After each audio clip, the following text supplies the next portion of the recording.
Good morning.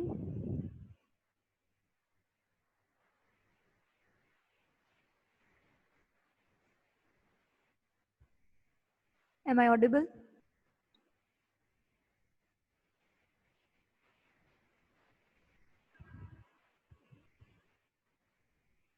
Okay. I hope my screen is visible now.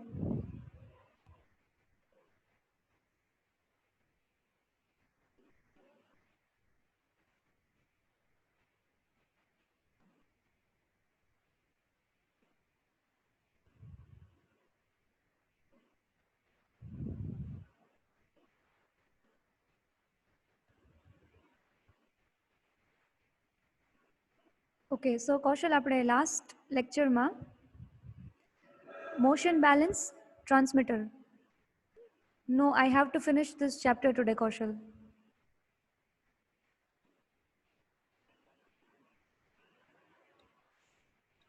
Okay, so આપણે last lecture માં pneumatic motion balance transmitter start કરેલું. આની પહેલા આપણે આ ચેપ્ટરમાં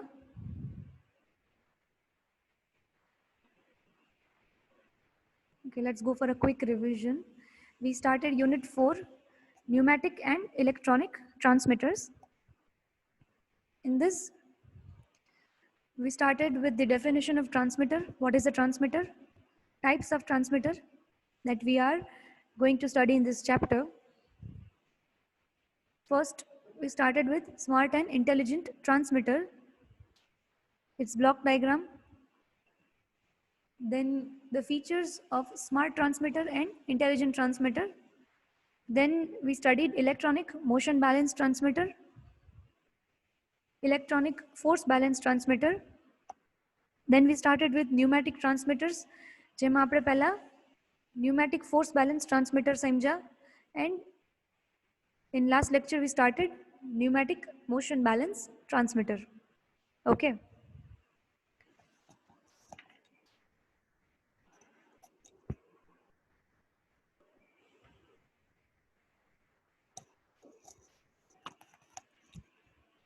So આપણે પહેલા આનો ડાયાગ્રામ સમજો તો કન્સ્ટ્રક્શન કઈ રીતના છે ફરી એકવાર જોઈ લઈ.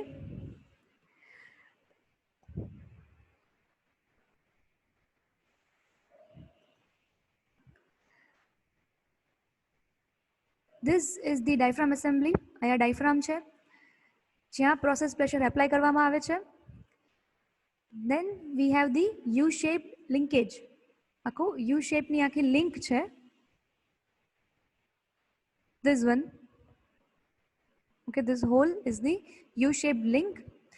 એ જે છે connected છે to this wire pilot.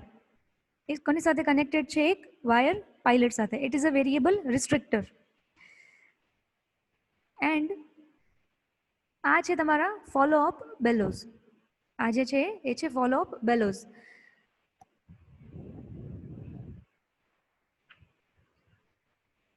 This is the detector nozzle. Diagram માં I think clearly દેખાય છે. અહીંયા છે તમારો detector nozzle. All right. અહીંયા બે આખી diaphragm assembly connected છે. This and the lower one. જે upper diaphragm છે એનો effective area lower diaphragm કરતા 6 times વધારે છે. આ સમજજો. અપર ડાયફ્રામ જે છે એનો ઇફેક્ટિવ એરિયા લોઅર ડાયફ્રામ કરતાં 6 times વધારે છે. મતલબ જે આઉટપુટ પ્રેશર હશે એ કેના રેશિયોમાં હશે? 6:1. Okay, the output will be in the ratio of 6:1. હવે આપણે આનું ફંક્શન સમજીએ. જ્યારે કોઈ પ્રોસેસ પ્રેશર આવતું નથી ત્યારે the air supply passes through this restriction into the follow up bellows and through this annular orifice. Okay, આ હશે એનું નોર્મલ ફંક્શન જ્યારે કોઈ પ્રોસેસ પ્રેશર આવતું હશે નહીં. જ્યારે પ્રોસેસ પ્રેશર વધે છે, as the process pressure increases it compresses these diaphragms. ડાયફ્રામ્સને મૂવ કરે છે. ડાયફ્રામ કોને મૂવ કરે છે? આ આખી યુ શેપ્ડ લિંકને. આ જે યુ શેપ લિંક છે એ ઉપરની બાજુ મૂવ થશે. એટલે શું થશે? સી, આ સમજજો. ડાયફ્રામ જે છે ઉપર પુશ થયા, જેના લીધે આ આખી લિંક મૂવ થઈ. એનાથી આ જે વાયર પાયલટ જે છે એ આ નોઝલને બંધ કરે છે. એનાથી શું થાય છે કે નોઝલમાં જે બેક પ્રેશર જે છે એ વધે છે. એટલે શું થશે કે આ જે એક્ઝોસ્ટ ડાયફ્રામ એસેમ્બલી છે એના ઉપર પ્રેશર વધશે. ઓકે, એના ઉપર પ્રેશર વધશે એટલે શું થશે કે આ ડાયફ્રામ જે છે નીચે પુશ થશે, એટલે અહીંયાથી આ જે પાયલટ પ્લન્જર છે ઇટ વિલ કમ ડાઉન, આ નીચે આવશે, એટલે અહીંયાથી આનો જે આ પોર્ટ જે છે પર્ટિક્યુલર એ થશે open. This port will be open end અહીંયાથી તમને આઉટપુટ ટ્રાન્સમિટેડ પ્રેશર મળે છે. આટલું સમજાણું કૌશલ?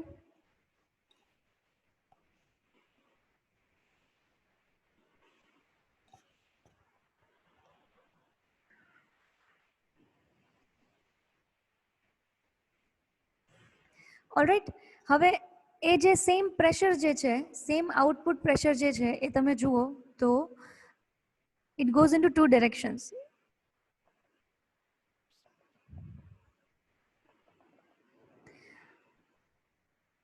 વન એ ક્યાં જાય છે તો અહીંયા આઉટપુટમાં, and also that same pressure goes through here to this.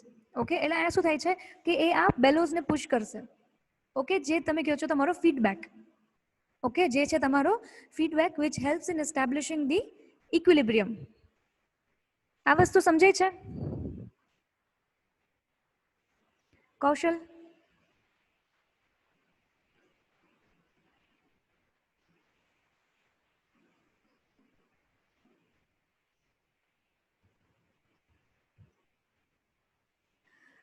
આપણે લાસ્ટમાં ફીડબેકની વાત થઈ. સી, આ જે એર સપ્લાય જે છે એ અહીંયા થઈને આઉટપુટમાં તો જાય છે, but it also passes through this way to these follow up bellows. અને એ શું કરે છે, આ ફોલોઅપ બેલોઝને ઉપર પુશ કરે છે. ઓકે, એ તમારો ફીડબેક છે. એ શું છે? ફીડબેક. બીકોઝ એ સેમ આઉટપુટ જે છે it is again applied to this, it is again applied to this assembly follow up બેલોઝમાં. ઓલરાઈટ, જે આગળ ક્યાં કનેક્ટેડ છે to this range spring. Okay, એટલે આ જે અપર મોશન જે છે it is resisted by this range spring. Okay, હવે જે રેન્જ સ્પ્રિંગ છે એનું સ્પ્રિંગ કોન્સ્ટન્ટ એવો રાખવામાં આવે છે કે ફોલોઅપ બેલોઝમાં 12 પીએસઆઈજી પ્રેશરનો ચેન્જ આવે છે ત્યારે શું કરે છે કે આ જ્યારે ફોલોઅપ બેલોઝ પર 12 પીએસઆઈજી મતલબ સ્પ્રિંગ કોન્સ્ટન્ટ આનો એ રીતના સેટ કરવામાં આવે છે કે ફોલોઅપ બેલોઝ પર જ્યારે 12 પીએસઆઈજી પ્રેશર આવે છે તો એ આ જે બેલોની જે આખી એસેમ્બલી છે એ વાયર પાયલટને ફૂલ સ્કેલ વેલ્યુ સુધીમાં મૂવ કરાવે છે.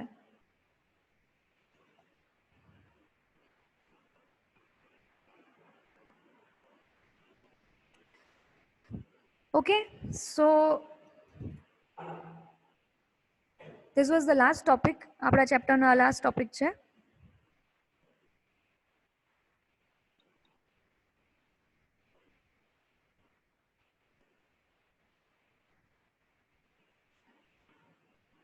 ઓકે, એન્ડ કૌશલ અહીંયા ચેપ્ટર આપણું ફિનિશ થાય છે. નેક્સ્ટ આપણે હવે 5th ચેપ્ટર કરવાનું, સોરી આપણે 5th થઈ ગયું છે, આપણે 3rd ચેપ્ટર એક બાકી રહેશે હવે.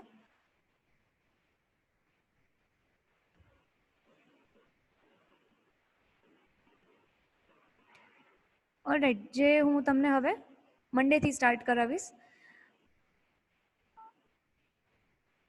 હવે આમાં તમને કોઈ ડાઉટ હોય તો તમે પૂછી શકો છો આગળના કોઈ ટોપિકમાં ઓર એનીવેર.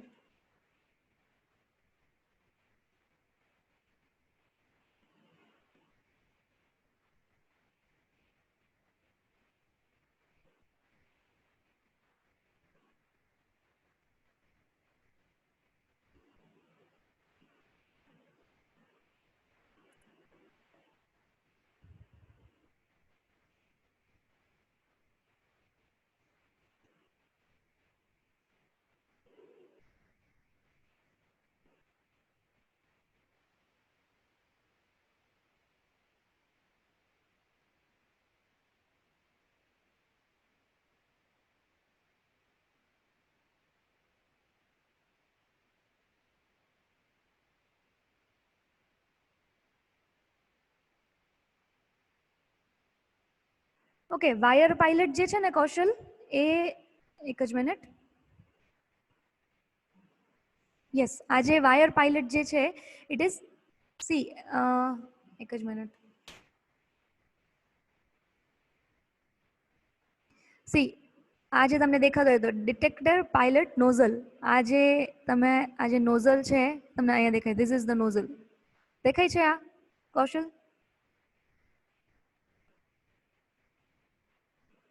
એટલે જ્યારે કોઈ પ્રોસેસ પ્રેશર નથી આવતું ત્યારે શું થાય છે, air supply passes through this, આ રિસ્ટ્રિક્શનમાંથી પાસ થઈને થ્રુ ધી ફોલો અપ બેલોઝ કેમાં જાય છે, આ નોઝલમાંથી આઉટ. આ વસ્તુ સમજાય છે? ફોલો અપ બેલોઝમાંથી થઈને આઉટ ઓફ ધીસ નોઝલ. એની નોર્મલ કન્ડિશન્સમાં જ્યારે કોઈ પ્રોસેસ પ્રેશર આવતું નથી ત્યારે એ રીતના ફંક્શન કરે છે. હવે સમજાણું?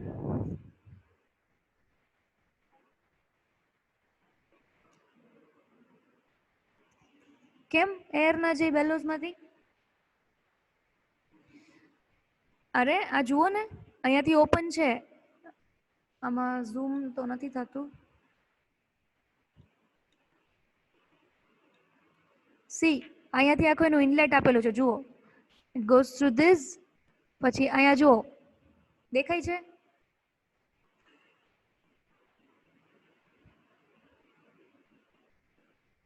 દેખાડું? હા, તો એ શું કરે છે, એમાંથી થઈને થ્રુ ધીસ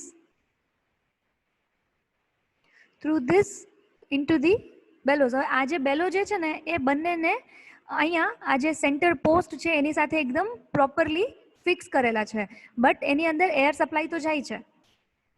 ઓકે,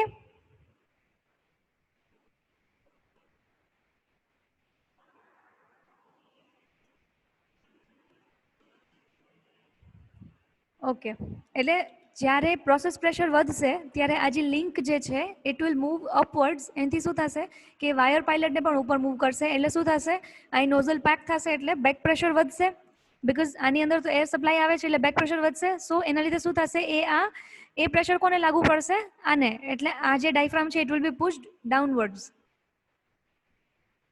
ઓલરાઈટ?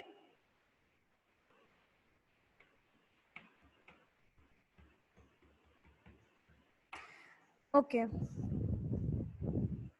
સો આજે આપણે અહીંયા સુધી રાખીએ. મંડે આપણે 3rd ચેપ્ટર સ્ટાર્ટ કરશું. ઓકે, એન્ડ આઈ થિંક કાલ સુધીમાં હું તમને અસાઇનમેન્ટ્સ ગ્રુપમાં પોસ્ટ કરી દઈશ, અને સાથે સાથે બધા અસાઇનમેન્ટની તમને ડેટ પણ આપી દઈશ કે કયા દિવસે તમારે સબમિટ કરવાનું છે, બિકોઝ આપણે 4 ચેપ્ટરના અસાઇનમેન્ટ કરવાના છે. ઓકે,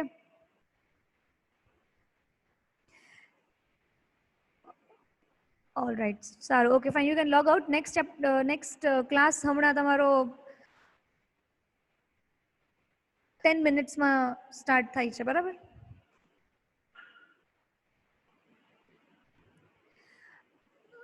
ભલે કોઈ ના આવે પણ ક્લાસ છે એટલે તમે અહીંયા છો તો તમારી રિસ્પોન્સિબિલિટી છે કે તમે આવી જાઓ. ના ના, આવું જરાય નહીં ચાલે Kaushal, you have to be present.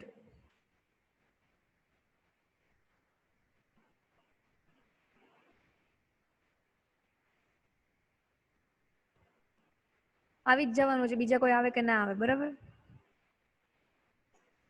All right, fine, you can log out now. Thank you.